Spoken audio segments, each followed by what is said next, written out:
Hello guys, আসসালামু আলাইকুম। হঠাৎ একটা ডিসিশন করলাম, এই গরমে কিছু মানুষকে একটু ঠান্ডা শরবত খাওয়ানো হবে। তাই চলে আসলাম স্বপ্নতে, কিছু শরবত বানানোর জিনিস কিনে নিয়ে যাচ্ছি। এবার শোরুমে এসে সবাই মিলে হাত লাগাই দিলাম একটু শরবত বানানোর জন্য।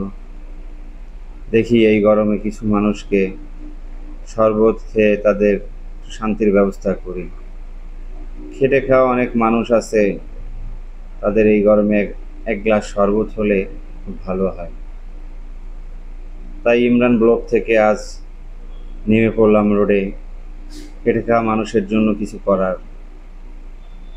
সবাইকে দাঁড়া করায় শরবত খাওয়ানো হচ্ছে। কাজটা করে নিজেকে খুব ভালো মনে হচ্ছে, গর্বিত মনে হচ্ছে।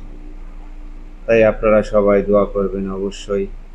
আর আমার চ্যানেলটা সবাই লাইক, শেয়ার, কমেন্ট করবেন, সাবস্ক্রাইব করবেন। ধন্যবাদ সবাই। আমাদের এই যে ইনফিনিক্সের দাদা, বিপুল দাদা শরবতটা খেয়ে যে হাসিটা দিল, হাসিটা লাখ টাকার হাসি। তাই এরকম হাসি সবার দেখতে চাই, সবাইকে একটু শরবত খাওয়াতে চাই। ধন্যবাদ।